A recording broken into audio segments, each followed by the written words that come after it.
Hello, welcome to Module 2, Classification for DSBA ITCS 6156. This week we're going to talk about different types of classification algorithms. By the end of this module, you should expect to be able, or I expect you to be able to, list and describe some of the various types of classification algorithms and also provide examples of each of these types. Be able to describe how they work and be able to choose which algorithm is best, with big air quotes around it, for different types of problems that you're looking to solve. I also want you to be able to list some of the standard performance metrics for classification algorithms. These are things that you're going to be expected to do when you run a learning algorithm and provide the output to your consumers so that the consumers can understand how effective your algorithm is or your implementation model is. And I also want you to be able to determine how good a classification system performs in terms of these performance metrics. So this is going to be things like your confusion metrics, being able to describe the sensitivity of an algorithm, being able to describe the recall ability of an algorithm or a model. So there are three types of classification systems that we're going to address in this model. The first is a simple binary classifier. This determines a membership in a single class. So you're either in the class or you're not in the class. You're not defining membership among multiple classes. This is usually meant to be a fairly crisp boundary for membership. And what I mean by crisp boundary for membership in this case is you have everything in the world that's inside of Class A, and everything else is not in Class A. Now, the challenge with this is that we're going to see is that there's noise in models, there's noise in data sets. So this isn't always going to be this nice idyllic boundary where we can describe something truly being in a class or not in a class. So this crispness is up for debate. We also have multi-class classifiers. So in this case, what we end up with is, in addition to Class A, we have other classes that something can be a member of as well. And typically the way we do this is by training a whole bunch of binary classifiers. So something is either in the class or it's not in the class. And by it not being in the class, that might mean that it's in one of the other classes around it, or it's out here somewhere in none of the classes. So when we define these groups of binary classifiers, what we're doing is saying it's either not in A or it's in A, it's not in D or it's in D, etc. Taking the value, the predicted value of each one of these binary classifiers and looking at the outputs and comparing them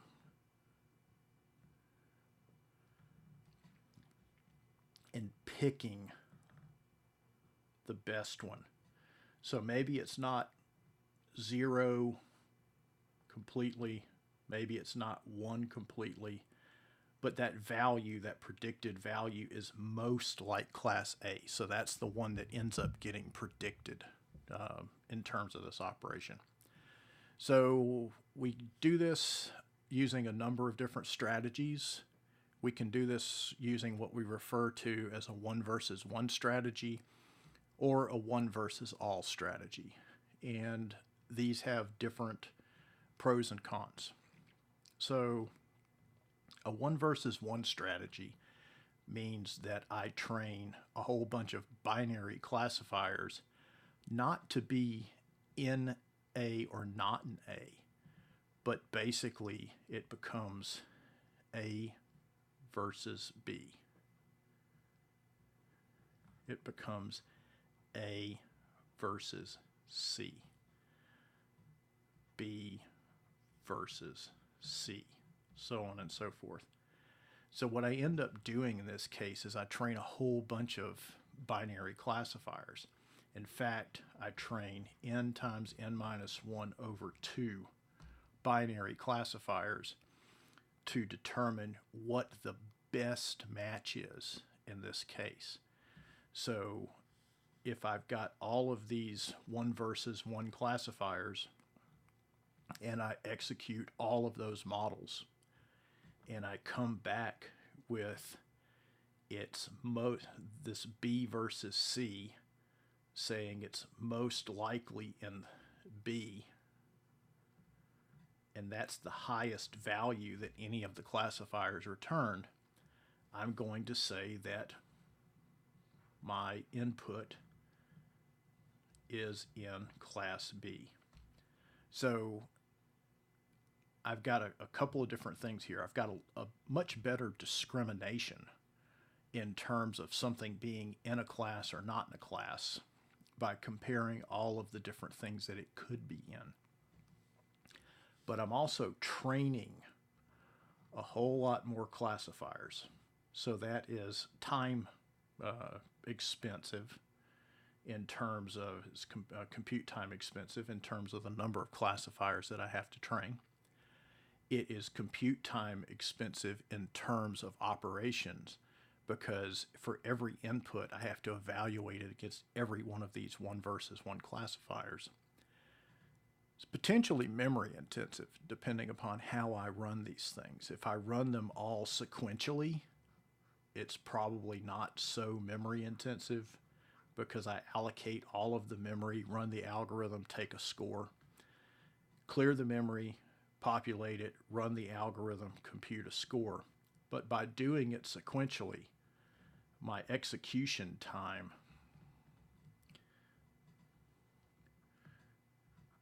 is the sum of every one of these classifiers.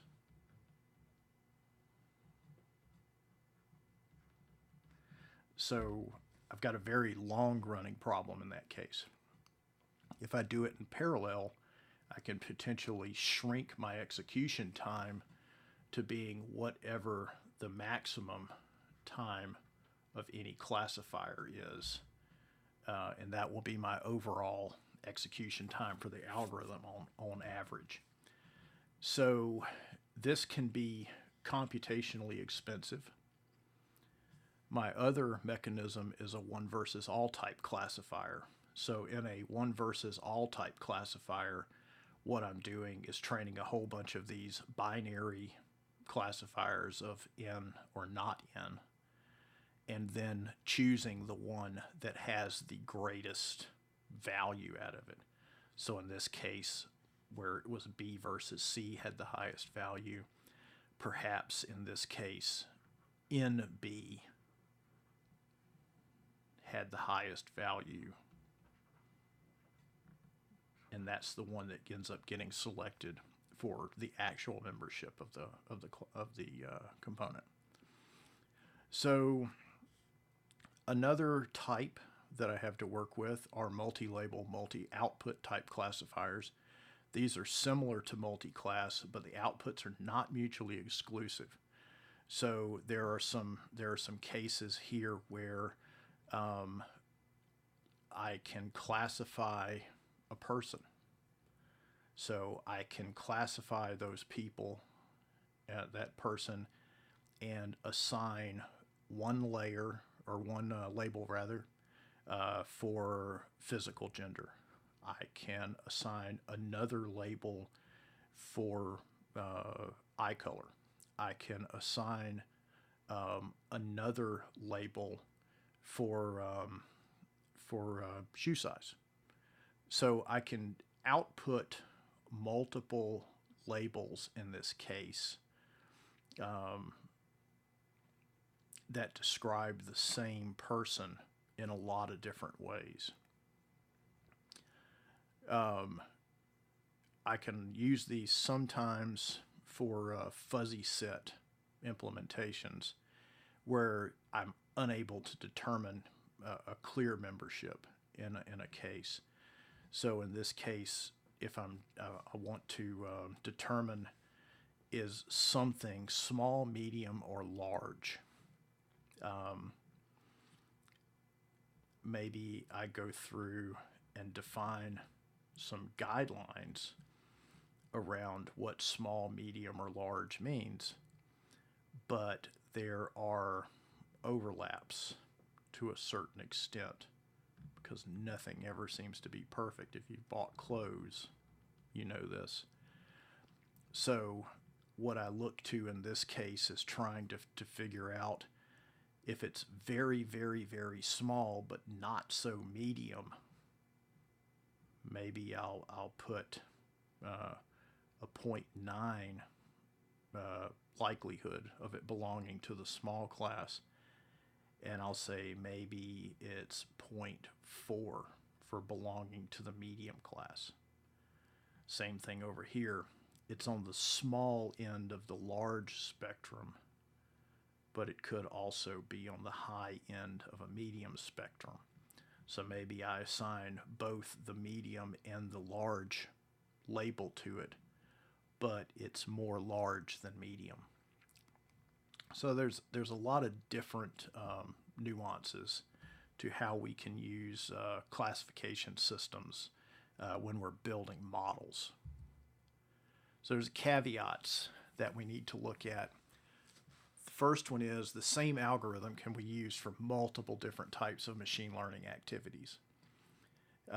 So you can't, like I said, put together a truth table of, for this type of a classification problem with these types of inputs, I always use this algorithm. You will find over time that you will use different types of algorithms for different types of predictions. Sometimes you will combine different types of algorithms in order to achieve the same result. And we'll look at this when we start talking about ensemble methods later on. And because of this, it's one more reason you need to understand both the domains of the problems that you're working with, as well as the domains of the problem that the algorithm can support, as well as the applicability and the shortcomings of each of the methods, so that you don't inadvertently make some type of a modeling error as you're building and designing your systems. So binary classifiers, there are a lot of different kinds of binary classifiers.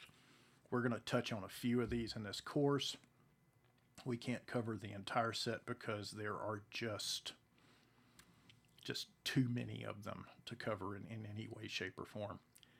So some of the most common ones are naive Bayes classifiers. These are statistical classifiers that basically say, given a set of feature values for my different inputs, what's the likelihood that one of these instances is the member of a class?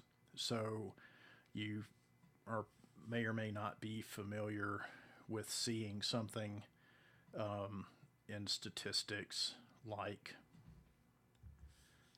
go back to the pen down here, like the probability that something is X given that it has different parameters put into it. So in this case, what's the probability that it's X given feature Y1 and Y2 and Y3? So these are prediction or probability type classifiers. Nearest neighbors are another type of classifier in which we look at collections of data in the system. I'm just going to do a couple of these just to keep it simple, where we look at different collections of data in the system. And then when a new value pops up, what do I do with it if it's right here? So in a nearest neighbor type classifier, each of the groups evaluates the closeness of this input's features to its internal features. So I end up with a model for the red set, a model for the magenta set, and a model for the green set. And I execute this new value against each of those models. And what I find out is that it's most like the red set, maybe. It's somewhat like the magenta set. And it's very little like the green set. So the membership of this new point that gets classified as red. So these nearest neighbors basically evaluate, is something close enough to be a member of a class? And y'all looked at this during the a little bit during your first programming assignment of using the nearest neighbors class in scikit-learn.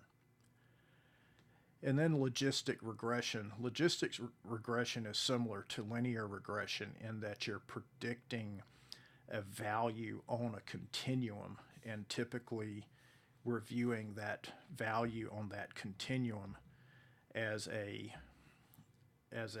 sigmoid function. And what you want is anything that's predicted by the model above this 0.5 value for y is predicted to be in the n class, so it's true. And anything that's below this 0.5 threshold gets predicted into the not in or the false class.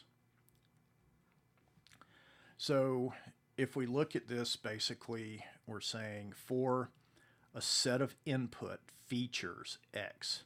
So this is a big X and it's in bold. So when you see that going forward, you need to realize this is a matrix of values.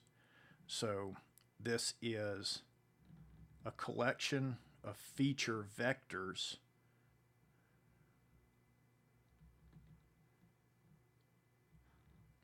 in a matrix form. So I have an m by n matrix where I have m features for each instance of data, and I have n instances in the matrix. So what you'll see is this will look something like M1, N1, Mn, N1, so on and so forth. Y'all have seen matrices before. So we use a Bernoulli distribution in this case because a Bernoulli distribution is identified towards binary classes. So the Bernoulli distribution is looking to predict the range of something being between the probability that something is between 0 and 1 in the output. So we check to see if for a given matrix of data, do I expect a new value y to be either in that class given the distribution of the matrix X. So if we look at this a little bit more, Um, we'll talk about this soon. So logistic regression is really a classification method, even though I'm predicting a value on a continuum. And what this is saying is I'm predicting a value between 0, well, that didn't work. I'm predicting a value between 0 and 1. And let me change that to something that will show up on white. Between 0 and 1 for a given value of x. So my prediction of y. So when you see this hat over the top of any variable, that means it's a prediction. So this will be the output of your model. For a given function, so in this case, I'm using a logistics function to predict an output. So sigma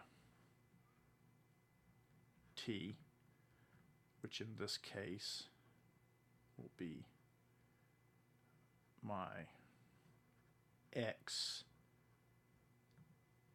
vector. So even though on the other page I was dealing with this matrix X of values, the matrix X is basically a set of vectors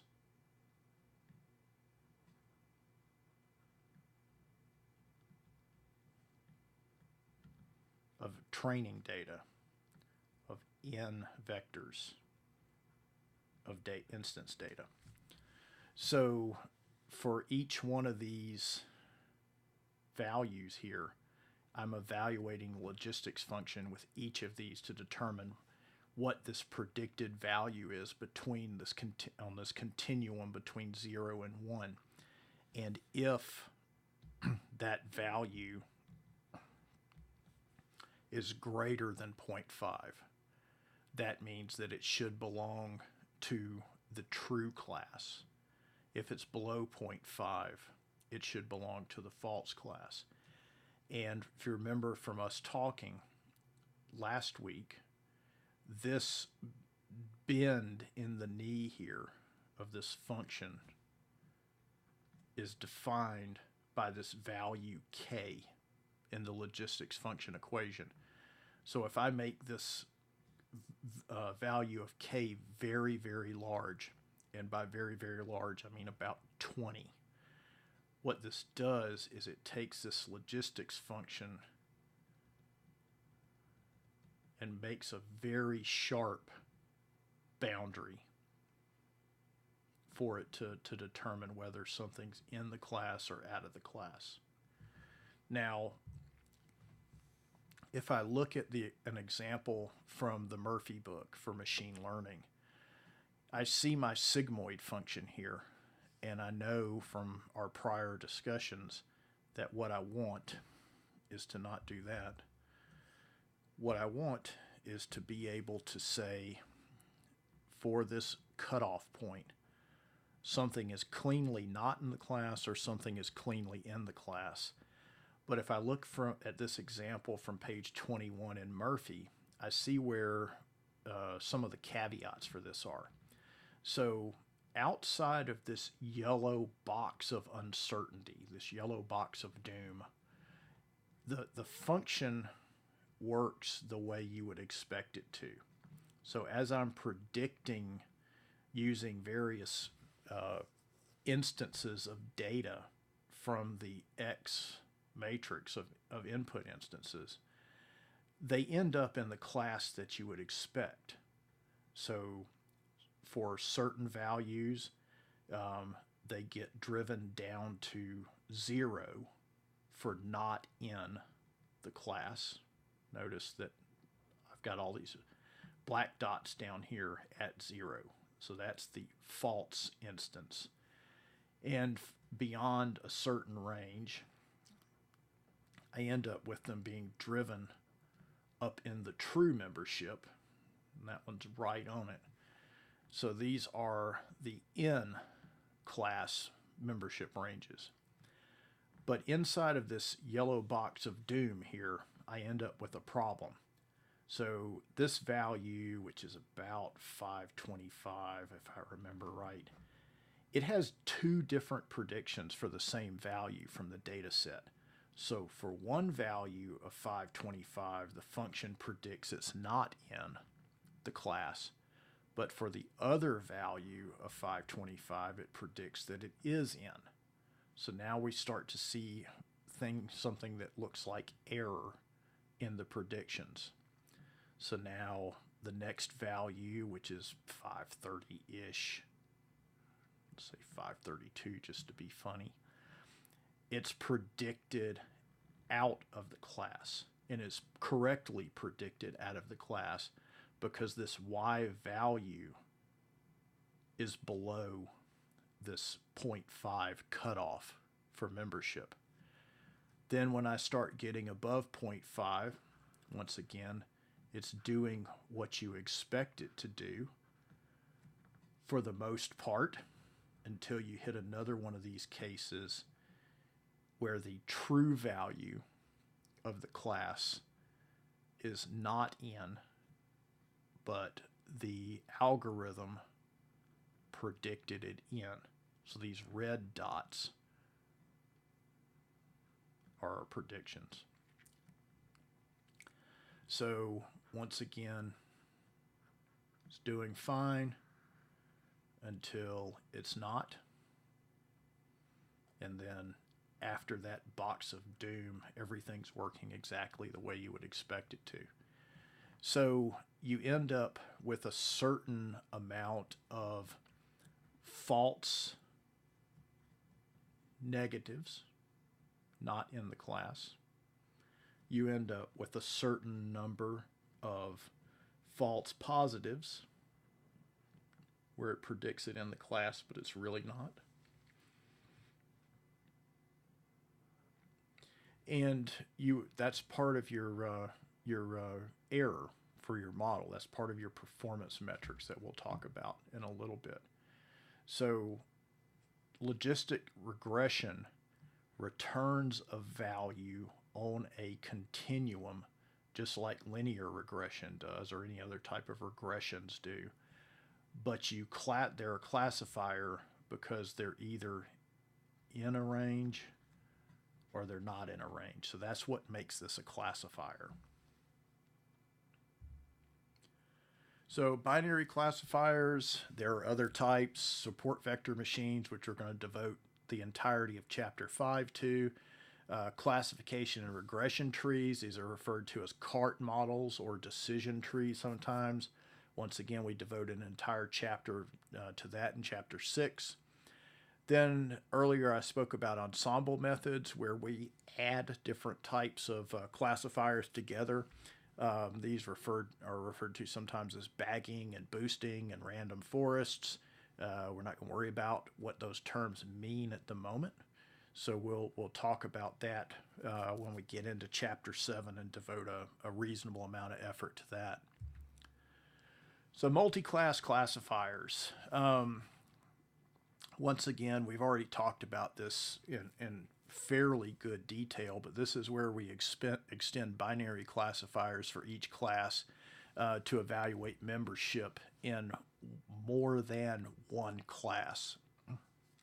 So in this case, instead of, in this case, saying something is a dog or it's not a dog, we train a bunch of individual classifiers for each class being evaluated. So say dog, cat, person, toaster, etc., and then run the input against it.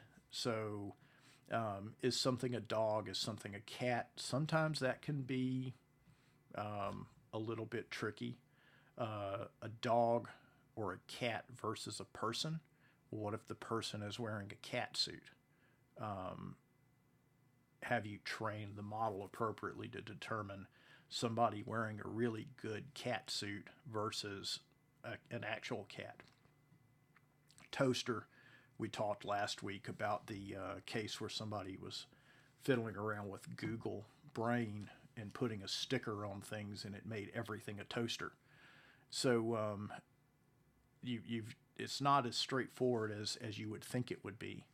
We talked about one versus all. So where we basically go through and, sorry about that, we basically go through and train a classifier for each class, and then whichever classifier generates the highest probability or highest likelihood that something is a member of that class is the one that wins. And then the one versus one method, where we train all of these classifier pairs and do a winner takes all classification as a result of all of these different evaluations. We talked about the n times n minus 1 over 2 number of classifiers that you have to train. And once again, this just really doesn't scale well when you get into large numbers of features. Multi-label, multi-output, we talked about a little bit. So multi-label enables us to create a classifier that can assign multiple labels to an input. So I throw a picture up on the wall. It contains a cat, a dog, and a toaster. Hopefully this thing will appropriately go through and return the labels for the picture that say, yep, yea, verily, there's a cat, there's a dog, and there's a toaster in the picture, not a cat that looks like a toaster. Multi-output is an extension of multi-label, and we talked about this a little bit before, where I can return multiple values for each label. Big dog versus a small dog, a car that's a sedan or a sports car, and also where I've got multiple labels for the same value. Whether a shirt is red or blue, or whether a shirt is a pullover or a button-up. So similar type outputs for a multi-output classifier. Nearest neighbors works very well for these types of classifiers. Gets to be a little fuzzy, like we talked about before. What differentiates a big dog from a medium dog from a small dog? It starts to get a bit muddy into how good this classifier is. So in this case, what I end up with is, and don't laugh at my dog when I do this, what ends up here is I end up with my little dog. It kind of looks like a rat, doesn't it? Versus my medium dog.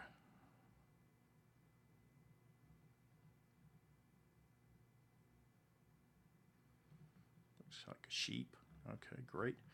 And then a big dog. I'm not going to continue this on. At some point in time, there's a fuzzy area in here, a fuzzy boundary, that something is a big small or a small medium, and I may make a certain amount of error in this area versus an expert. So that's where we have to be kind of careful in choosing qualitative type outputs as opposed to quantitative type outputs. So performance metrics for classification algorithms, these are some of the common ones that we use. True positives, this is where the model correctly predicted the value for a binary classifier. So if I'm talking about labeled data, the expert in this case said it was true, and the prediction for the model yielded true. So true and true equals true. So in that case, I ended up with a good answer, a good prediction. False positives are predictions where the model incorrectly predicted something to be true when in fact it was actually false if you look at the labels assigned to the data by the experts. So in the case of a false positive, I overstate a particular case. So we'll talk about why I don't like this for certain cases or why I might like this for other cases. False negatives. The model incorrectly predicted a false value when it was actually labeled true. This is referred to as a missed detection. And you see these a lot when you start talking about medical diagnostic tests and things like that. So perhaps my test of looking at a CAT scan image and determining automatically whether something is a small tumor or not a small tumor. Is it better for me to predict that something that isn't a tumor is a tumor? Or is it better for me to not predict something that is a tumor as not a tumor because I'm not certain enough? You got two different outcomes there. If I'm predicting too many things to be a tumor and follow-up tests indicate that they're really not tumors, what I've done is I've basically scared somebody needlessly. But I have at least validated through follow-on testing that person really doesn't have cancer. So what's the flip side of that? Well, I'm really not certain that this is cancer, so I just say you don't have cancer. And then later on, this thing develops into a tumor, and it could have been dealt with at a much earlier stage, at a much higher level of success. So what you're trying to do here is balance that when I'm predicting on this curve, I'm predicting with an appropriate level of sensitivity that anything in this range of uncertainty is what I want to push up to the true case so that I can do more detailed testing, detailed diagnostics, and that anything below a certain threshold I want to drive down to zero. So most likely or more likely cases that could be cancer, I want to put in the true class and then deal with them. But I don't want to needlessly take somebody who doesn't even have a tumor. Nothing shows up in the image, but for whatever reason, my algorithm says, oh, wait a minute, you've got a tumor. No, you don't. You don't have anything. But I've needlessly scared you now. Because what happens if I do this a lot? If I do this a whole lot, people turn around and say, Rob's test is junk. I just won't even get the test at all. And if I don't get that test, I'm missing out on all the cases where it's very effective in predicting tumor existence. So this has to do with the quality of the testing results and how believable the overall thing is. So this is where I start looking at these rates down here. True positive rates. This is referred to as sensitivity, recall, hit rate. Basically, the number of true positives predicted by the test versus the number of true positives plus the number of false negatives predicted by the test. So if we look at this thing as a square, and I've got my predictions, I'm going to put these in the wrong order because I always get these wrong, versus my true results. So if it really is negative and I predicted negative, I've got a true negative in this case. So if I have, let's see, if I predict a positive and it really was positive, I've got a true positive. So in this case, for true positive rate, what I'm worried about is the case where I predict a negative, I predict a negative, but it is truly positive. So in this case over here, I've got a false negative because it should have been true, but I predicted false. So if I want to look at my sensitivity here, I'm taking all of these positive, taking the positives and the false negatives and checking the ratio of those. So for true negative rate, once again, I've got my true negatives and my predictive false positives,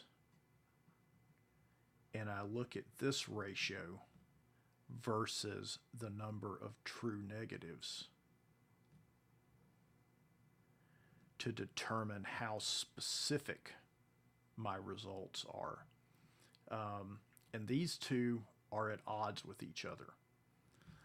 As I increase the sensitivity of the model, at some point I have to start decreasing the specificity of the model. Because if you look at these things, they're inversely proportional curves where there's a limit right here where these two lines cross.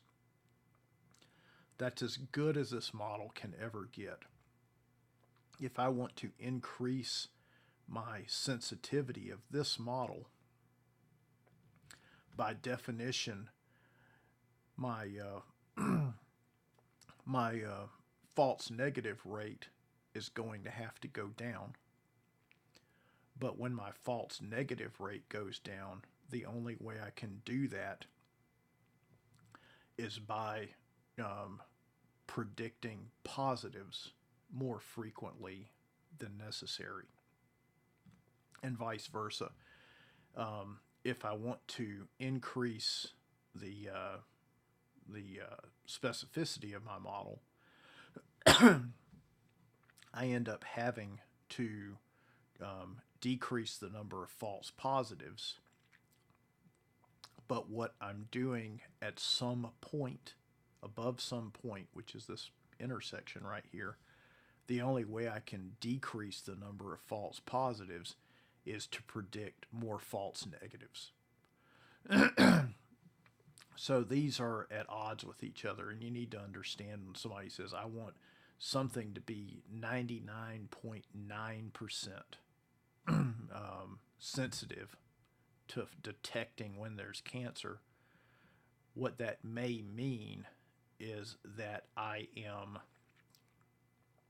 more frequently than not, or I'm more frequently than not detecting a false positive. So there's this is something you need to kind of play around with and get a feel for.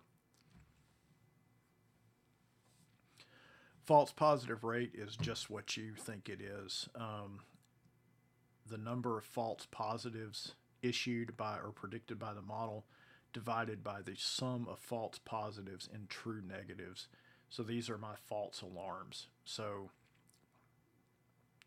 if I'm predicting false positives and it's always false positive and never a true negative, basically I've got 100% false alarm rate. If I'm predicting a false positive and that's really a negative in that case, what happens here? So I'm saying it's positive, it's really negative. As this happens, I'm predicting something to be positive when I know it's really false. So this is also referred to as type 1 error in my statistical analysis. Once again, the precision and recall formulas. We have something we refer to as an F1 score, and basically what an F1 score is it measures what's referred to as the harmonic mean between precision and recall. So this is my number of true positives divided by my number of true positives plus the sum. Come on. Back. Come on. Where are you?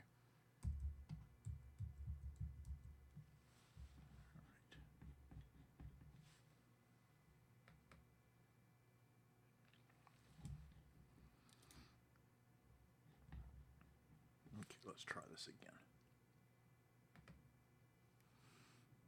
So this is my number of true positives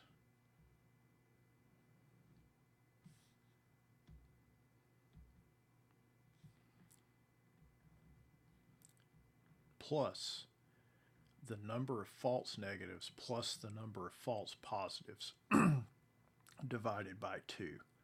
So why is this divided by 2? So what we're doing here is we're looking for this mean or this average. So if I have no false negatives and no false positives, what this is simply the ratio of true positives divided by true positives equals to 1. That means I've got basically a completely precise model here. So if I add in the number of false negatives and the number of false positives, I've got 2 different classes here that I'm working on. So I divide by the number of classes there so that I get the average of that error. So if I increase my number of false negatives, this number starts to get bigger than just this number here. So this F1 score starts to decrease as a function of false negatives and false positives. So when I'm looking at this, what I'm trying to identify is how precision and recall affect the performance of the model. So as I was saying earlier, there's what's referred to as the precision recall trade-off. And I showed that there's this recall line in the model and the actual precision line in the model. And above a certain point where these 2 lines cross,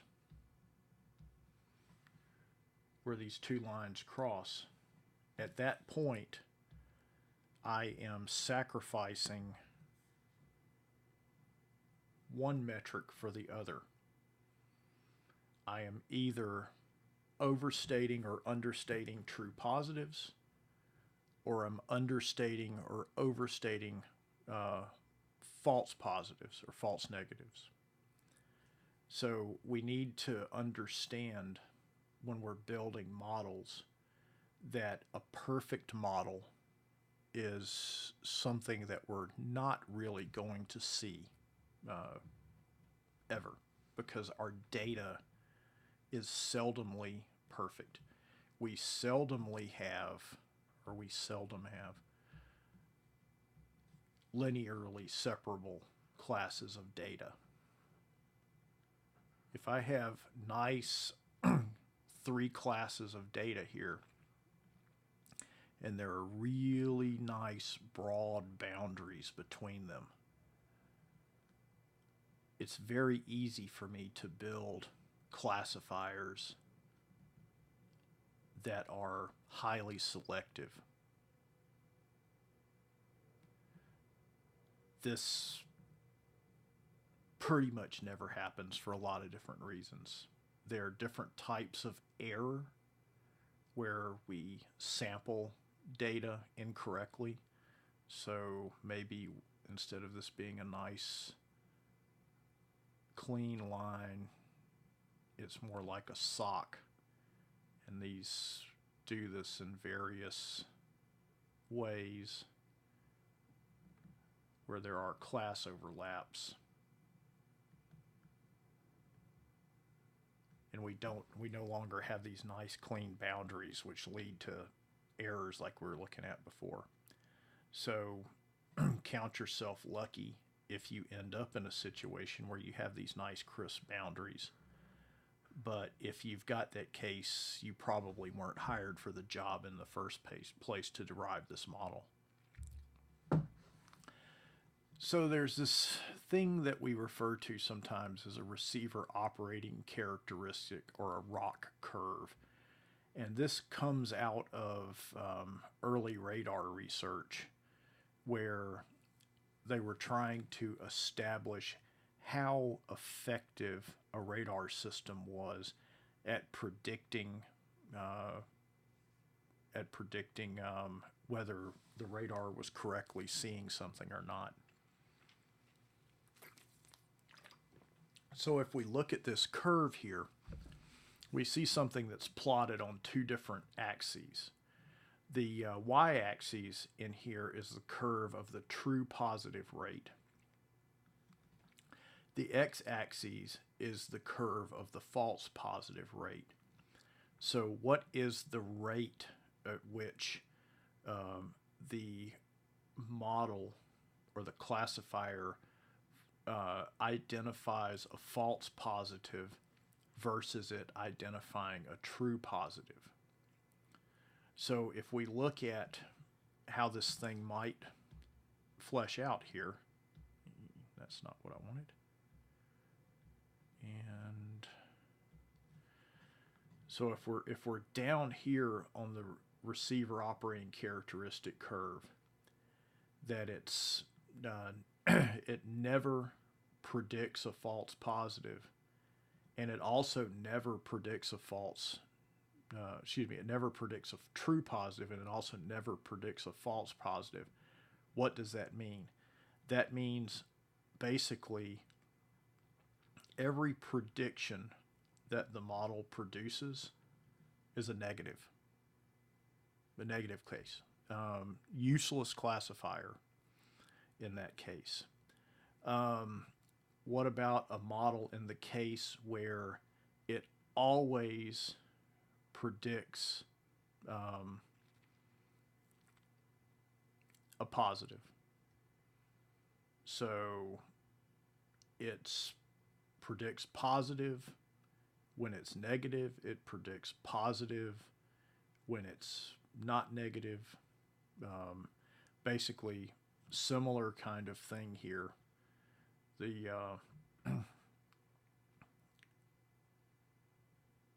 we're looking at it where it's always generating a prediction of 1 in that case. And the receiver operating characteristic curve almost always has this line on the diagonal across here. And what this means, and if you look at the diagram here, it's got a line that says that's worthless. And what that means is 50% of the time, this thing is going to predict a true positive, and 50% of the time it's going to predict a false positive. You get a better result flipping a coin than you do running this model to predict a value. So what we want to do is have as much of this area under the curve as possible for our classifier.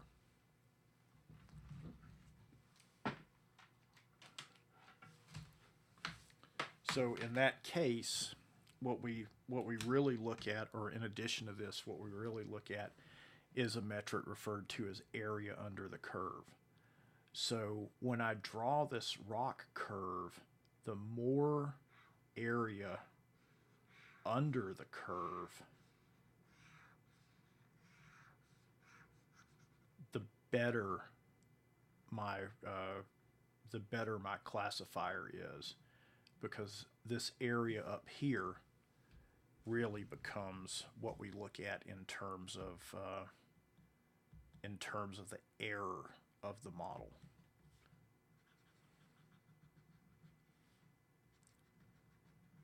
So if I'm able to continue to draw that,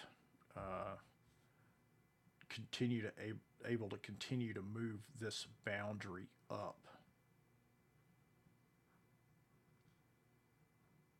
the better my model becomes. So all of these things that we just talk about culminate in something referred to as a confusion matrix. And this is a common tool that's used to determine how well a classifier is performing.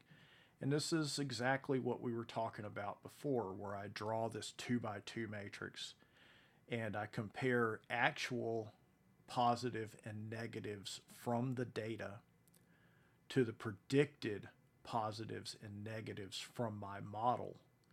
And I come up with these specific cases where I've got my true negatives, I've got my true positives, and then I am able to use the true values versus the false values to calculate the recall of the model. Once again, the number of true positives divided by the number of true positives plus the number of false negatives. And the precision, which is the number of true positives divided by the number of true positives plus the number of false positives. So if I'm generating false positives, my precision goes down. If I'm generating false negatives, my recall goes down. And as we drew on the on a prior slide, at some point in time,